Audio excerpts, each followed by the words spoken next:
Ayan, recording na tayo. Sasagutan natin yung seat work nyo. Uy, nare-record ba? Ayan, okay.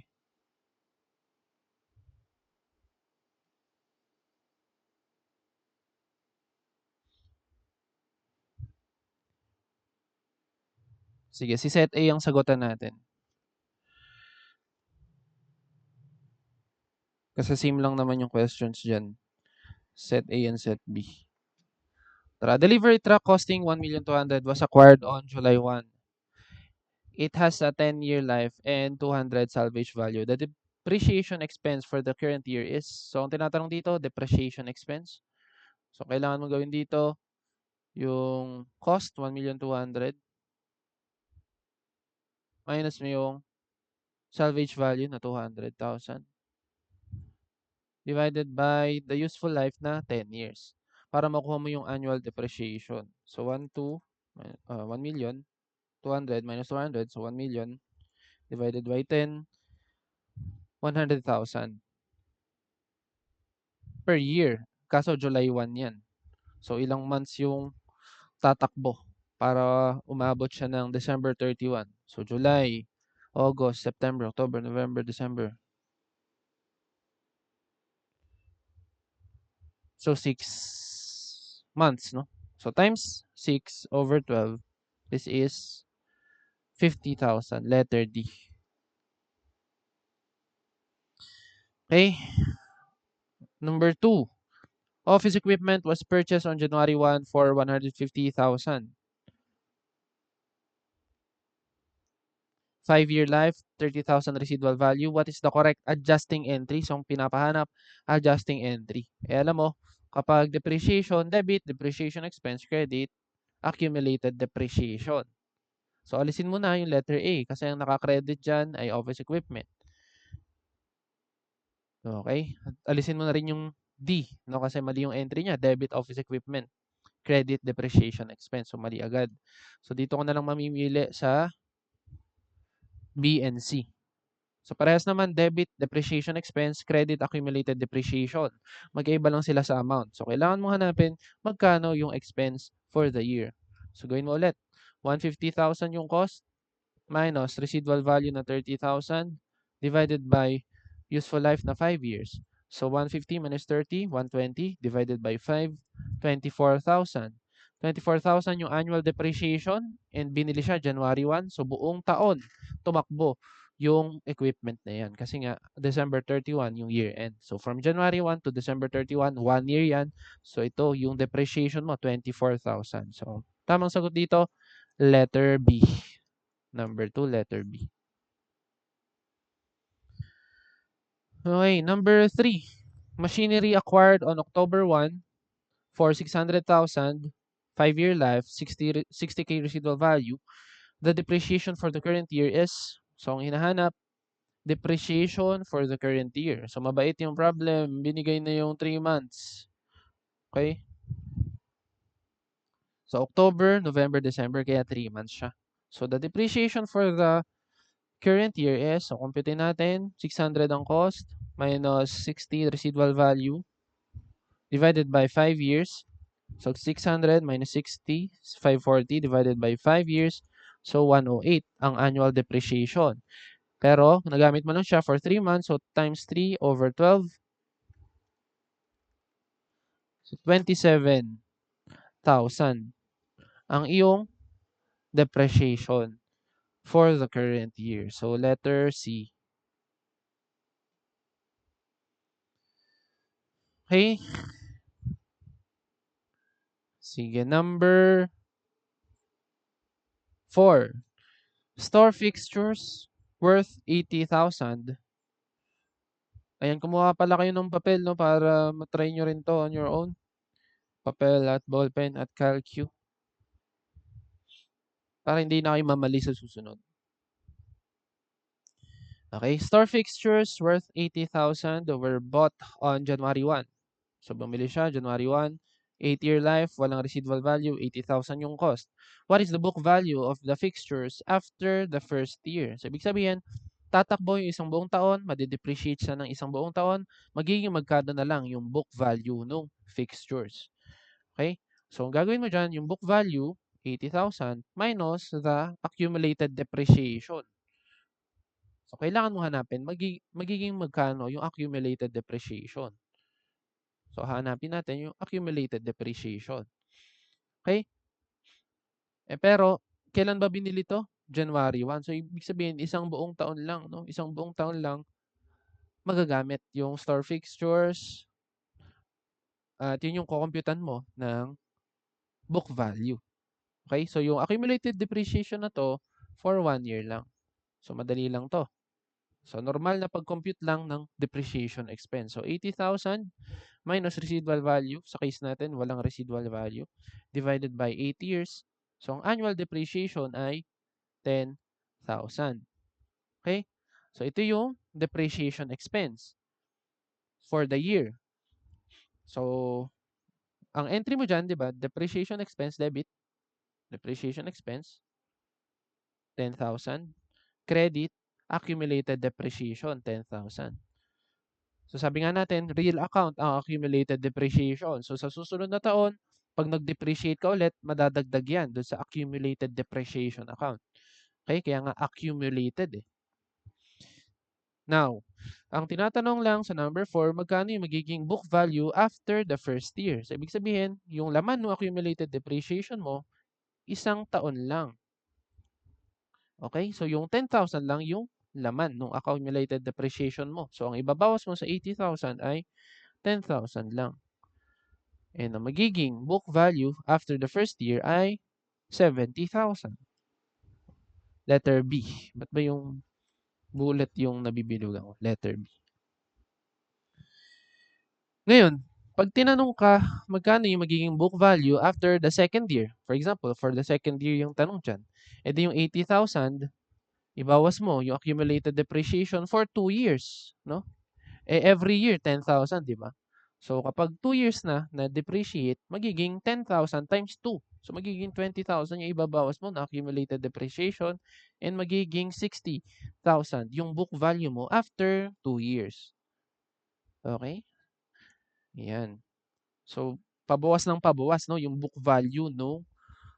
Property, plant, and equipment. No? Kasi nga, nagde-depreciate siya. Okay? Klaro ba yun so far? Sige nga, puso ka nga kung klaro yun. Kasi nakita ko dito may namaling iba eh.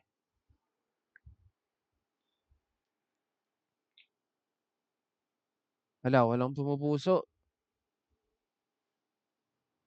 Ayun, meron na. Okay, sige, tuloy natin. Number 5. Na pag may question, raise your hand lang or unmute. Okay, number 5 tayo, number 5. So, IT equipment costing 240,000 was purchased on April 1. So, 240 yung cost. Binili April 1, 3-year life, no salvage value. So, the debit to depreciation expense on December 31 is, ang hinahanap lang dito, magkano yung depreciation expense mo for the year. Okay? Compute natin, no? 240 ang cost minus residual value na 0 divided by useful life na 3 years. So, ang annual depreciation mo ay 240 divided by 3, 80,000. Kaso lang, nagamit mo lang siya from April to December. So, bilangin mo ilang buwan yan. April, May, June, July, August, September, October, November, December. So, 9 months. So, multiply mo sa 9 over 12. Okay? 9 months over 12 months. So, 80 times 9 divided by 12. This is 60,000. So, 60,000 yung iyong debit sa depreciation expense, letter B. Okay. Next natin, number 6. A building costing 5 million has a 20-year life and 500,000 residual value. The annual depreciation expense is, so ang tinatanong dito, annual depreciation expense. Madali lang yan. 5 million na cost minus the 500 residual value divided by 20 years, and yun na. Makukuha mo na yung annual depreciation expense. So, 225,000. Letter B. Okay? Number 7, furniture and fixtures were bought. Sige, bagalan natin ng konti. Baka nabibilisan ka pala. Okay, furniture and fixtures were bought September 1 for 120,000. 10-year life, 12,000 salvage value. Ang tinatanong, accumulated depreciation on December 31. So, madali lang din to, no? Kasi nga, from September to December lang. Okay, hindi kanya pinatatawid ng ilang years. So, mabait yung problem. So, 120,000 minus 12 na salvage value divided by 10 years. So, ang annual depreciation mo ay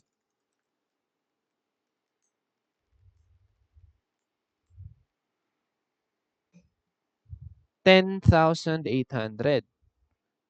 Kaso lang, from September 1 to December 31 lang. So, bilangin mo.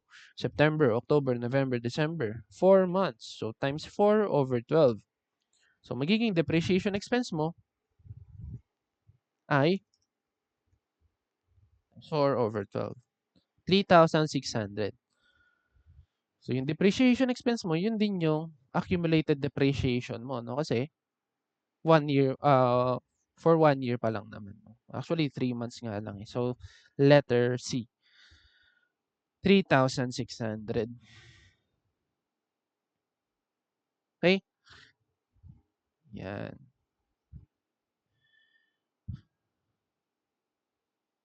Okay.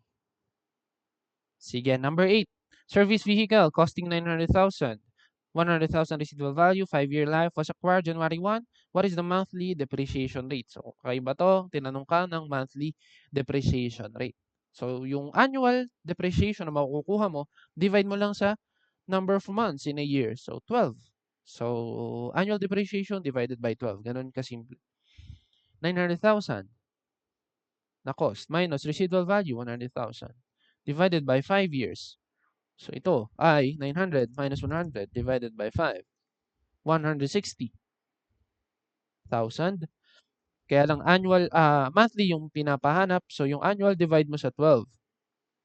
160 divided by 12. This is 13,333 per month. Letter A.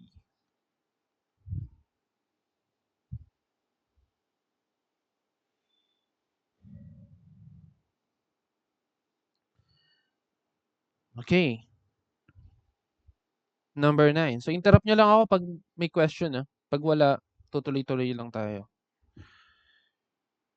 Number 9. Warehouse tooling costing 45,000. 3-year life, no residual value, was acquired January 1. The journal entry to record depreciation is 45,000. No residual value. So, divide mo lang sa 3 years na useful life, makukuha mo yung annual depreciation na 15,000. Binili siya January 1. So, buong taon mo siya pakikinabangan for the year. No? So, yung 15,000 na iyong annual depreciation, yan na rin yung depreciation expense mo. Pero ang entry ang pinapahanap, so dapat alam mo na debit, depreciation expense, credit, accumulated depreciation. So, ang tamang sagot dito, boy. Debit, depreciation expense, credit, accumulated depreciation. Diba ang dali? Kung tutusin, pwede ko itong hindi gawing multiple choice eh. Pero para mapadali ka o mas may chance ang maitama mo, ginagawa nating multiple choice. Para masaya ka, no? Hindi ka masyado mahihirapan.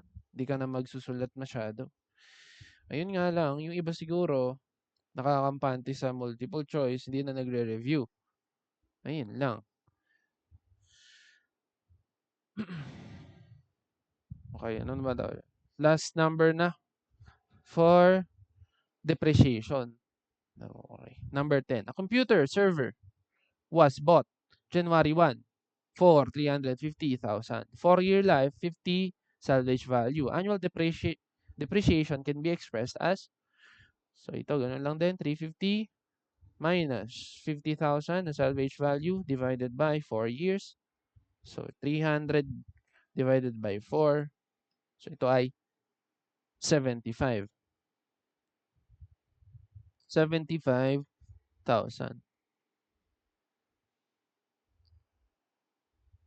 Okay. So, tama yung letter B, 75,000. Pero kasi may choice na both B and C eh, no? So, yung letter A, kisan mo na. Okay, yung C na lang ang titingnan natin kung pwede rin ba siyang i-express as 25% of depreciable cost. So, tingnan natin ha. Ano ba yung tinatawag na depreciable cost? Yun yung cost minus the salvage value. So, yung cost natin, 350 minus salvage value na 50, ang depreciable cost mo ay 300. 300,000. So, sabi dyan, 25% daw ng depreciable cost yung iyong annual depreciation. So, pag minultiply mo to ng 25%, makukuha mo ba ay 75,000? So, 300 times 0.25, ayun, 75,000. So, ibig sabihin, pwede mo ring i-express yung annual depreciation as a percentage of the depreciable cost. So, ang naging saktong percentage ay 25%. So, tama rin yung letter C. Ang sagot, number 10, both B and C. 75,000 or 25% of the depreciable cost.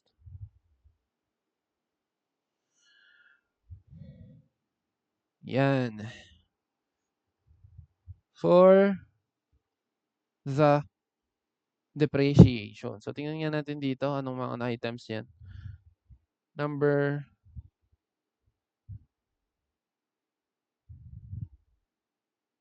ito, delivery truck. Ano bang number si delivery truck? Ayun. Number 1. Office equipment.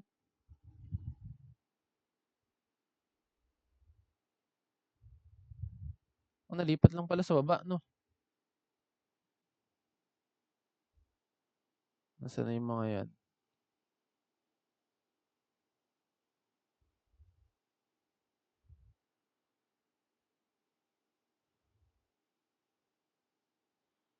Ito ay machinery. Nasa yung machinery? Machinery, letter C. 27. Hindi ko pala masyado na jumble to ah. Nalipat lang ah. So, sa susunod, mas i-jumble pa natin to. Store fixtures. Nasa si store fixtures? Ayun, si store fixtures, 70,000. Next, IT equipment. Si IT equipment, 60,000 yata to. IT equipment. Ayun, 60,000. Building. Si building, 225. Tama ba? 225. Ayun. Then furnitures and fixtures, 36. Tapos, service vehicle. Ito yung A, no? 13,333. Tama ba tayo ng tanda? Tama. Then, warehouse. Warehouse tooling. Boy. Number 20 natin, computer server. Both B and C. Yun. So, tapos tayo sa depreciation. Next, doubtful accounts naman tayo. Okay, so puntahan natin yung doubtful accounts. Yan. The balance of accounts receivable is 800,000. It is estimated that 3% are uncollectible. So, percentage of receivable to. Okay? So, percentage of receivable. If the allowance for doubtful accounts is a debit balance of 1,500 before adjustment, what is the bad debt expense for the period? So, lagay natin dito yung T account, no? Allowance for doubtful accounts. Sabi dyan, the account has a debit balance of 1,500. Okay? Ito ay percentage of accounts receivable. So, yung 3% na yan, yan yung required balance mo ng allowance. No? So, 800,000 times 0.03, ito ay 24,000. Okay? So, ang kailangan mong hanapin is yung bad debt expense, which is yung ilalagay mo dito para mag-come up ka sa 24, no? Currently, meron ka 1.5 sa debit. So, para makarating ka ng 24, dapat i-add mo. 24 plus 1.5, 25, 500. So, letter C, ang number 11. Okay? Kasi percentage of AR yan. Percentage of accounts receivable, parang aging lang din to, no? Aging of accounts receivable. So, kung percentage of sales sana yan, i-multiply mo lang yung percentage doon sa amount ng sales and yun na yung makukuha mo for your doubtful accounts expense. Kaso lang, ito ay percentage of receivable. Tandaan mo, ang percentage of receivable ay balance sheet. O ang accounts receivable ay balance sheet item. So kapag minultiply mo yung 3% doon sa balance sheet item, ang makukuha mo is yung ending balance nung ADA, which is a balance sheet item as well. Ngayon, yung sales naman is an income statement item. So pag minultiply mo yung certain percentage doon sa income statement item na yan, ang makukuha mo ay income statement item as well, which is yung doubtful accounts expense. Okay, recap lang, no? Ng ating discussion for the percentage of receivable or aging of receivable and the percentage of sales. Okay? Next, number 12. At year end, accounts receivable is 100,000. Management decides that 10% is doubtful. So 10% ulit ng accounts receivable, yung doubtful. Okay? If the allowance for doubtful accounts is a debit balance of 2,000, the adjusting entry amount is, so ang pinapahanap lang dito ulit ay yung doubtful accounts expense. So gawa ko ulit T account ng allowance for doubtful accounts. Okay? So yung allowance for doubtful accounts daw may debit balance na 2,000. Okay? Then, sabi dyan, 10% of the accounts receivable is doubtful. So, kuhanin mo yung 10% ng 100,000. So, 100,000 times 10%, this is 10,000. And alam mo na yung makukuha mo dyan is yung required ending balance ng allowance. No? Kasi ito ay percentage of receivables ulit. So, magiging 10,000 yung required ending balance. Ngayon, pinapahanap ulit sa'yo, magkano yung magiging adjusting entry amount. So, yung amount dito ulit, yung pinapahanap. Okay? Currently, meron kang debit balance na 2,000.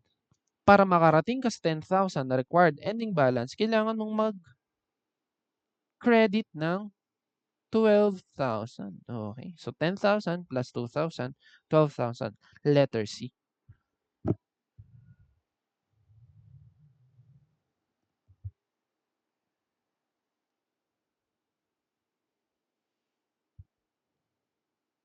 Okay? Sabayan mo to, no? Kasi parang review mo na rin to for the upcoming exams. No? Pero bago mag-exams, may quiz pa tayo. Kailangan natin mag-quiz. So next face-to-face, may quiz kayo. Okay? Number 13. A company has net sales of 2 million. So ito, net sales na yung binigay. And it estimates bad debts to be 1% of net sales. So 1% of net sales, kumpitin mo na nga, magkano agad yan? 2 million times 1%, this is 20,000. So nakita mo, percentage of sales siya. So this is already your expense. So yan na agad yung doubtful accounts expense mo. So which of the following is the correct adjusting entry? Debit doubtful accounts expense, 20,000. Credit allowance for doubtful accounts na 20,000. 20,000. Nasira yung 0. Okay? So alin dyan yun? That expense allowance for... Ito, letter A agad. Letter A ang number 13.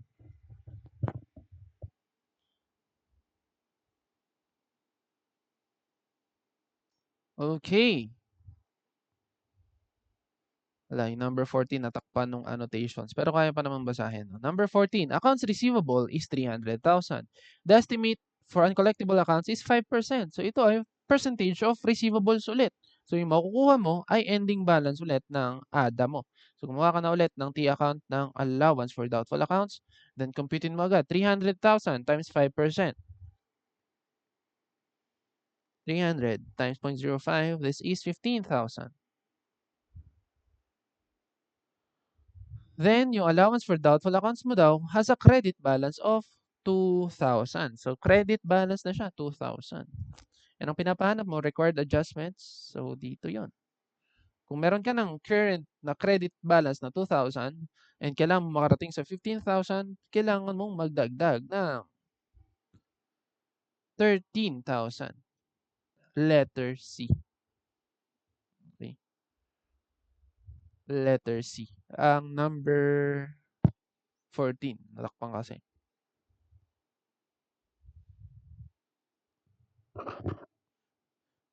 Okay. Number 15. An aging analysis shows 15,000 is uncollectible out of 400,000 in accounts receivable. So, aging analysis to. Ibig sabihin, yung makukuha mo dyan, yung 15,000 out of the 400,000 in accounts receivable, yan yung required ending balance ng ADA. So, maggawa ka ulit ng T account ng ADA. And yung 15,000, latag mo na. 15,000. Okay? The allowance for doubtful accounts has a credit balance of 5,000. So, may credit balance daw na 5,000 dito. Anong pinapahanap sa'yo? What is the bad debt expense for the year? So, hanapin mo kung magkano yung kailangan mo idagdag para makarating ka sa 15,000. So, sa case natin, 10,000 ang kailangan mo idagdag. Sa credit, letter C ang sagot sa number 15. Letter C.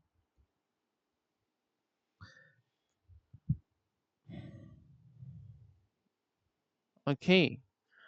Number 16. Credit sales are 1,500,000.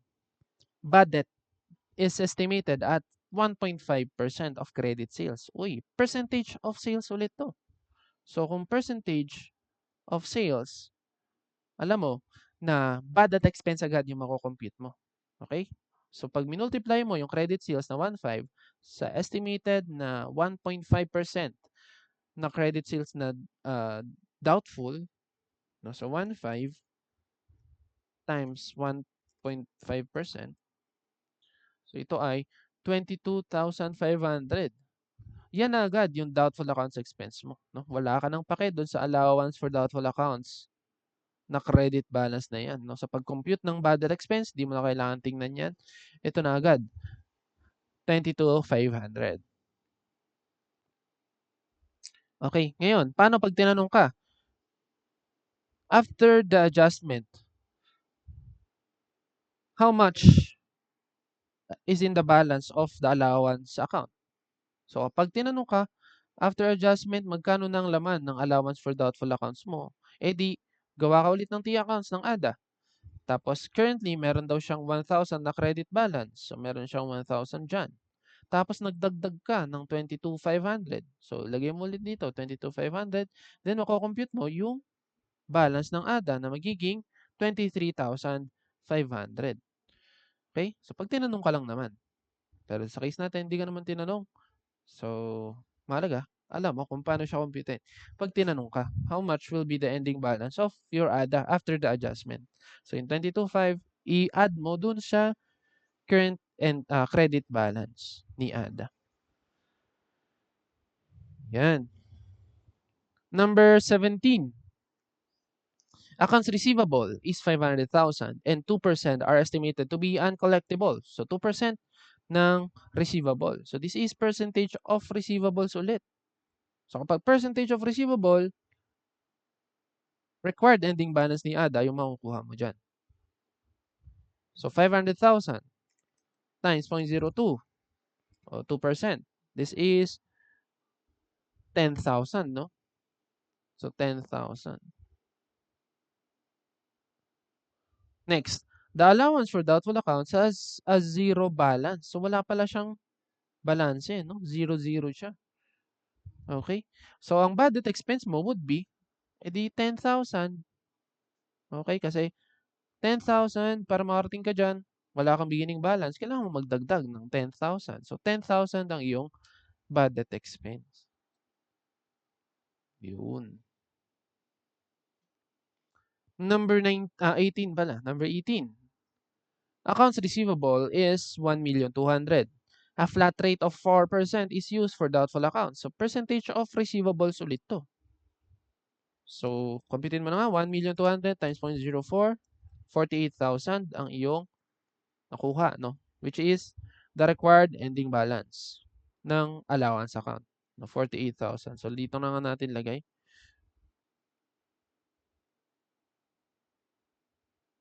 Allowance for doubtful accounts. 48,000. Yung nakuha mo na required ending balance. The allowance account has a debit balance of 4,000. So, debit balance 4,000. What will be the adjusted balance of the allowance account? Uy, ang tanong lang pala dito, what will be the adjusted balance of the allowance account? E di, eto na yun, 48,000. So, ang sagot, letter A. O, baka dito nagkamali ka rin, no? Kasi sanay ka na ang tinatanong sa'yo, what will be the adjusting entry? Or what will be the doubtful accounts expense? So kapag ang tinanong sa'yo, what will be the adjusting entry or what will be the doubtful accounts expense, kailangan pang i-squeeze dito yung 52,000. Okay? Pero sa case natin, ang tinatanong lang, what will be the adjusted balance of the allowance account? Yun agad, 48,000. So letter A. Trick question siya, no? Ayan.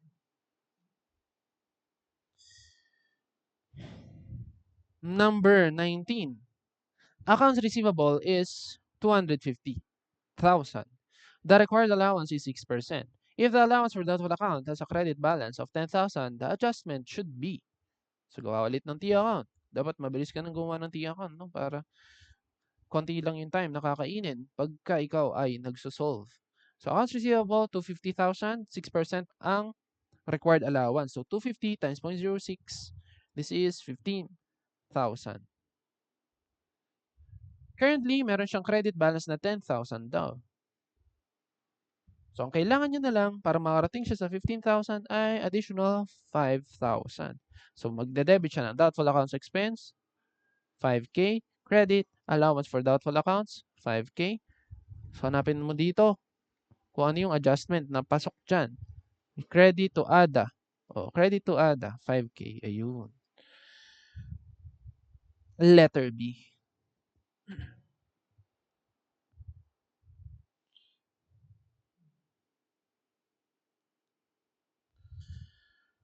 Okay, then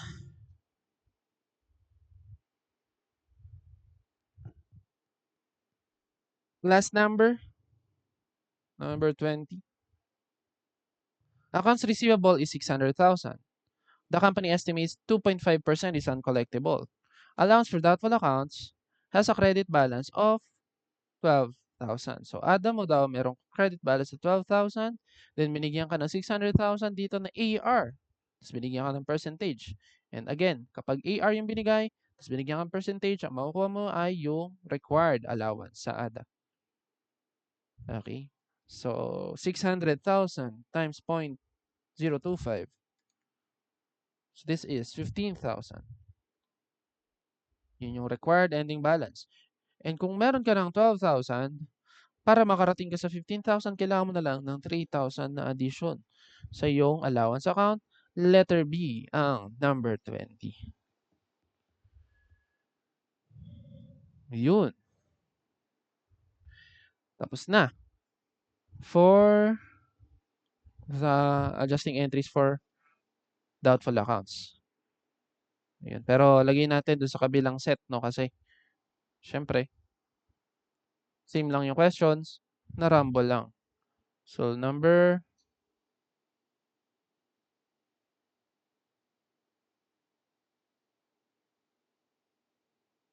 number 1, tama ba tayo? 25,500. Number 2, 12. Okay, number 3,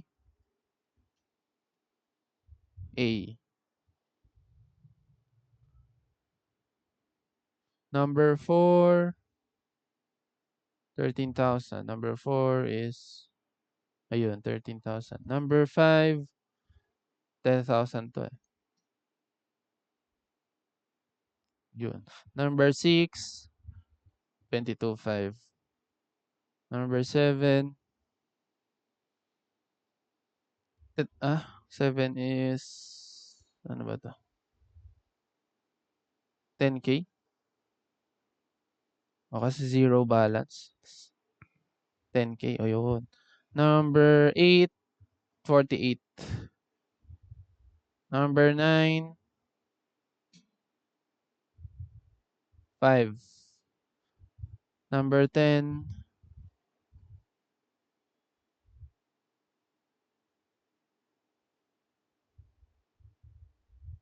3. Ayun. So, okay na. Na-solve na natin yung seat work.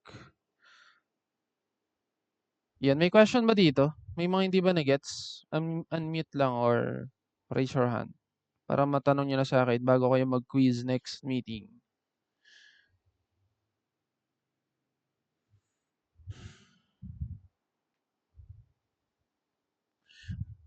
Okay, walang nag-unmute. Stop na natin yung recording.